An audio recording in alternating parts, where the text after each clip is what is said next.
नमस्कार मित्रांनो, स्वागत आहे तुमचं आताच्या ब्रेकिंग न्यूजमध्ये। मित्रांनो, देशभरातील शेतकऱ्यांना शासकीय योजनांचा थेट लाभ मिळावा यासाठी सरकारने शेतकरी ओळखपत्राची नोंदणी अनिवार्य केली आहे। या माध्यमातून अनुदान, कर्ज सुविधा आणि शेतीविषयक विविध योजनांचा लाभ अगदी सहज मिळणार आहे। विशेष म्हणजे ही नोंदणी पूर्णपणे डिजिटल स्वरूपामध्ये असून शेतकरी अगदी घर बसल्या ऑनलाईन पद्धतीने देखील यासाठी अर्ज करू शकतात। मित्रांनो, शेतकरी ओळखपत्र हे विविध शासकीय योजनांचा लाभ घेण्यासाठी एक महत्त्वाचं कागदपत्र आहे। या ओळखपत्राच्या सहाय्याने अनुदान, पीक विमा, कर्ज सुविधा आणि शेती विकास योजनांमध्ये शेतकऱ्यांना त्वरित पात्रता मिळेल। परिणामी सरकारी योजनांची अंमलबजावणी ही जास्त पारदर्शक आणि गतिमान होईल। ही नोंदणी करण्यासाठी काही आवश्यक कागदपत्र आपल्याला हवी आहेत।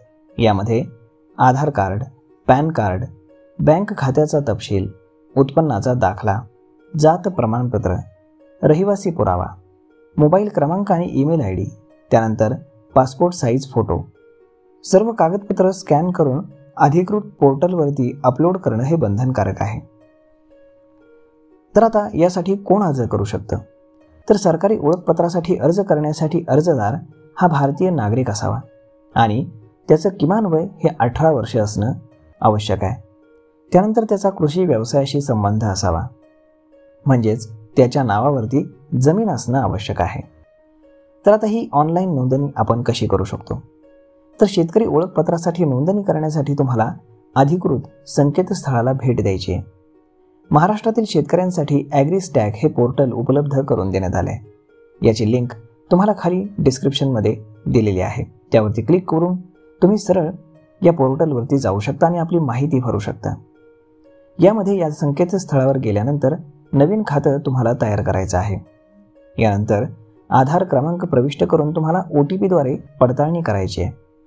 त्यानंतर मोबाईल नंबर आणि ईमेल आयडी याची नोंदणी करून त्यासाठी एक पासवर्ड तुम्हाला तयार करायचा आहे। त्यानंतर मग लॉग इन करून शेतकरी म्हणून तुम्ही नोंदणी करा हा पर्याय निवडा। त्यानंतर आवश्यक ती माहिती भरून सगळी जी काही कागदपत्रे या व्हिडिओमध्ये मी तुम्हाला सांगितली आहेत तर ती तुम्ही अपलोड करा। ई-साइन ही प्रक्रिया पूर्ण करून तुम्ही अर्ज सबमिट करू शकता। आता नोंदणी पूर्ण झाल्यानंतर पुढे काय होईल? तर पुढे जाऊन अर्जदाराला नोंदणी यशस्वी झाल्याची एक पावती मिळेल। ही पावती तुम्ही डाउनलोड करून जतन करणं आवश्यक आहे।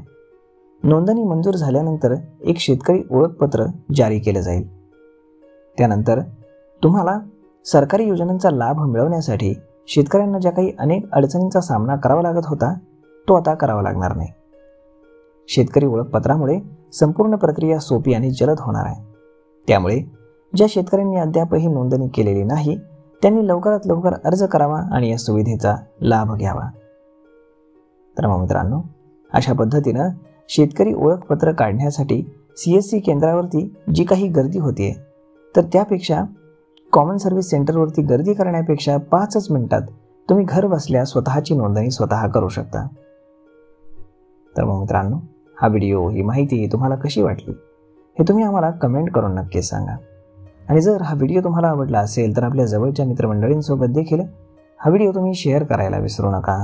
धन्यवाद।